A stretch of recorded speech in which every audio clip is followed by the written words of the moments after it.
Courtney Hoffman. With the Hateful Eight, you were working with the period film. Tell us about some of the research you did when you first started designing the costumes for it.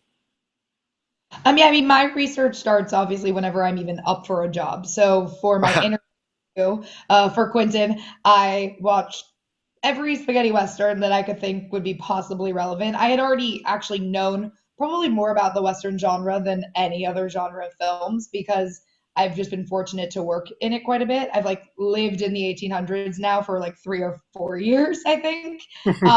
So obviously Quentin wants to know about western movies, but I want to know about the actual period. So I also dive into books. I worked with the Autry Museum of Western Heritage because they actually have an archival some archival pieces. Like John Ruth's coat is actually a replica of something I found in their archives. Mhm. And then working with acquiring all of those ideas in one place and making boards, and then working with an illustrator to illustrate the ideas. Also, first and foremost, going off of the script, any trail of breadcrumbs that's there that I can feast up to try and get to, the house that we're like leading our way to. Right. Now, you'd worked on Django Unchained previously, Yes. but now you're the full-time costume designer. Hate So, it. can you talk about working with Tarantino, what that collaboration is like? Yeah. I think actually having come from I designed a couple movies before Django, and then Hmm. Christoph Waltz called me to come onto the film with him, even though I had actually never been a set costumer. I was an assistant designer and a shopper, but we had worked together on Water for Elephants, and he had gotten injured, and he knew he wanted someone that would be nurturing. And I used to joke like I was just his court jester, pretty much, to be like, be in a good mood today. Not that that's that hard, like, but I would like, just cheer him up and keep him happy and make sure his costume looked good. And then, that really what ended up happening was I was able to witness and help in the first-hand front lines of that battlefield, of the blood, of the changes, of the Quentin of it all, and getting answers from him and how that worked. And so going into this, between Django and Hateful Eight, I designed 9 movies. And it was a very busy time. And that was with a big vote of confidence from Christoph and Quentin and the designer Sharon Davis. And being able to go into this knowing what was expected of the physical workings of the way that Quentin runs his sets gave me a huge advantage, because of course the first priority is to design amazing costumes. The second priority is to make sure that those costumes actually work. So, it's one thing to design a great coat. It's another thing to design a coat that can deal with the action of his movies. And then the other thing is, do we have enough of them to deal with the blood? So that was really cool to be able to provide my set costumers with such a wealth of preparation. And I knew, look, even if you could be as prepared as possible, do all your homework.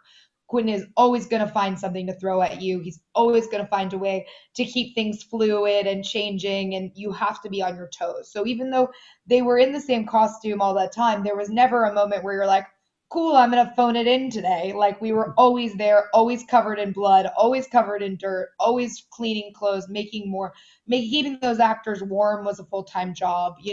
And I had a wonderful crew. And Quentin really cares about his crews. So one of the things I knew coming from Django is like he knows who his set costumers are. He knew who I was, and he knows who everybody is on his sets, and that's a really remarkable thing. So we really being able to lead the army back into battle again, I was so much more knowledgeable and experienced than I think someone coming into his world for the first time. Right. Can you talk a bit about some of the practicality of designing costumes for a film that really takes place over the course of one day? Yeah. Is that a challenge in and of itself?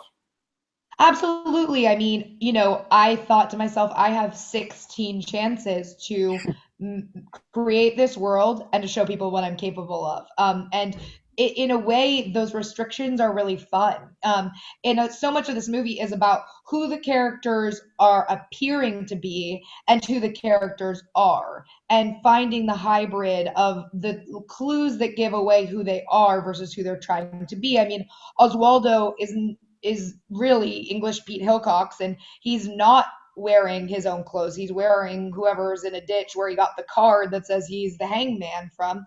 And so we wanted it to be a little sloppy, even though he was supposed to look really debonair. We wanted him to be unbuttoned and have his tie sticking out and have his pants a little big, so that he didn't look the way that the clothes he was wearing should be styled differently than they were. And even if it's really subtle, we aim to find those things with everybody. You know, Daisy Domergue was cut out in the script, but in the script it said she was boarding a boat to Italy when John Ruth caught her. So I wanted her to be in the most glamorous dress she had ever worn and have the most beautiful gloves she's ever purchased, that she had made for this journey, and she was going to start a new life as a new person, when he literally was like, oh, wait a minute, Missy, and yanked her into this world and was like, all right, you're gonna be cold. I'm gonna get you this hat. Maybe from a dead guy or something. Like, here's a hat, here's a coat.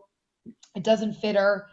It shows her small waist. You know, gotta Hmm. help her somewhere, and to get that great silhouette. But that it was telling a story, and working with the actors and with Quentin to make sure that every piece was telling a story and nothing was just decorative for decorative sake and superfluous, was a really great opportunity.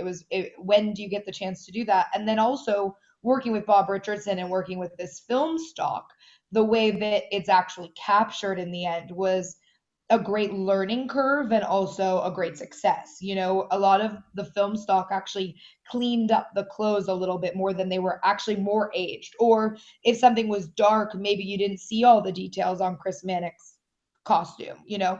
And that was also a really cool learning curve, and I'm really obviously proud of the way that as they revealed the characters, I felt like there was a continuous reveal of the costumes, so you never were like, God, I'm sick of that coat of many cats that Bob's wearing.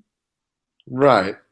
Could you talk a bit about the color scheme of it a bit? Some of those specific things in design. What were Yeah, I some of mean, the ideas? I unless the director has really, really specific notes, I don't like to like hone in on palette. You know, I mean, for Hmm. me, a little bit, of course, I thought like, oh God, we have Confederate gray and then Tim's it, and Oswaldo's in gray. I think about those things, but Quentin doesn't, and he'd always be like, "Stop, don't worry about that." Like basically, shut up. We'll worry about it later. It's not important to him. It's important that the story is moving forward. So palette wasn't necessarily something that I was concerned about. The thing that I really like about the costumes and that I like about the characters is I kind of wanted everyone to feel like they had all come out of their own Western to be there. And whether that was a spaghetti Western or whether that was a 1950s Western like Joe Gage, that they all were sort of coming from their respective worlds into this world. And one of the coolest things I think about the whole movie is it almost has a spaghetti Western start and a peck and paw end. So by the end, it's like the Wild Bunch. It's they're bleeding and it's this last hurrah, and we're going out with a bang, and we're sweating, and it's real and it's gritty. Well, Sam doesn't start that way. Sam starts debonair and clean, and he looks like he's done pretty well for himself in the wilderness. So in a way that you watch those spaghetti westerns, and Quentin and I, that was something we like kind of thought about at first, because I was like, he fought a war in this jacket. Can I please age it? And he was like, no, don't age it. Don't age my yellow lining. And if you watch those spaghetti westerns, they didn't age there. They were like, here's a little dirt in the back. And of course, my team actually would be horrified to hear that, because we burnt all the wool and we did our own part, but he didn't want it to look dirty. He wanted him to be beautiful.